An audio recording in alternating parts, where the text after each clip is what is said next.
ososola posa ya Nzambe. Sala na nyongo ya moto ya mokili kasi ya Nzambe.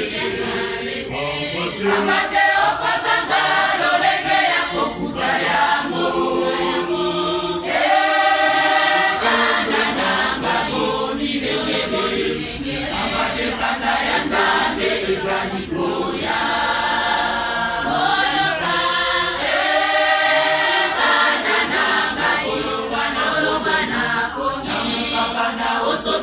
Posa ya Nzambe.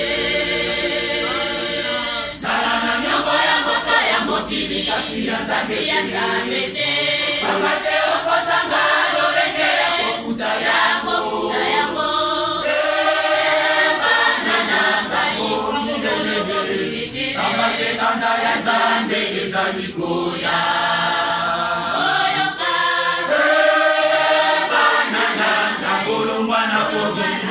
Namukapanda ososola posa ya Nzambe. Tombope papa bazali kotinda kabilo na kwa Nzambe. Vanda okanisa soki osalelaka yango. Ebala nyongo ya Nzambe. Mikolo nyonso bazali koteya kabilo mibeko. Vanda okanisa soki osalelaka yango. Ebala nyongo ya Nzambe. Mikolo nyonso bazali kosengaka bino bolingana. Vanda okanisa soki ozali na bolingo. Ebala nyongo ya Nzambe. Mikolo nyonso bazali kotindaka bino misala. Vanda okanisa soki osalaka misala.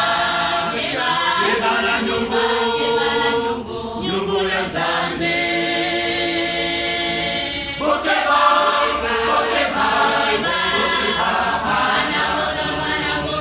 bokozanga nkembo na bozoba.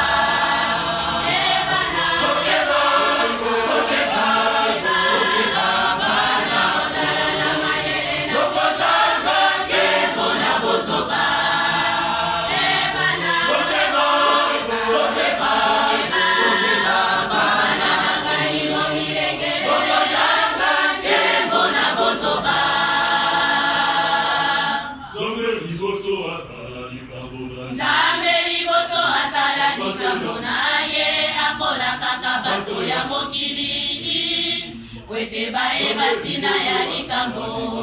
Nzambe liboso asala likambo na ye akola kaka bato ya mokili.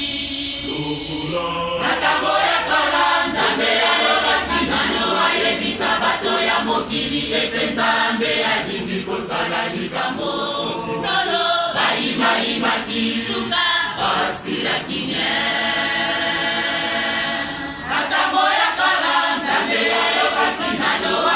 Sabato ya mokili ete Nzambe alingi kosala likambo. Baimaki basilaki nye.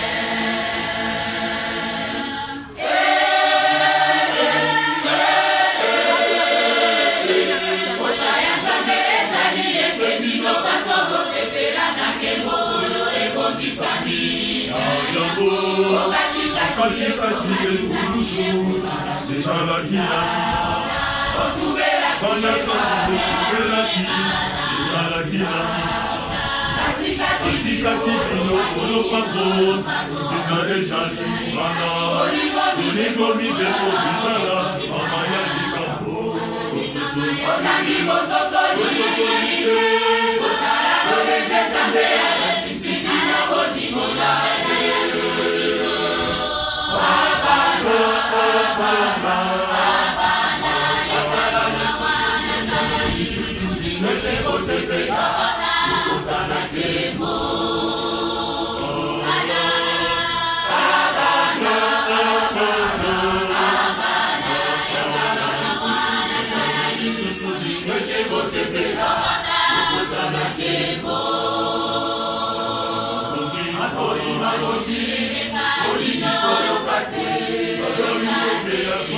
Botella,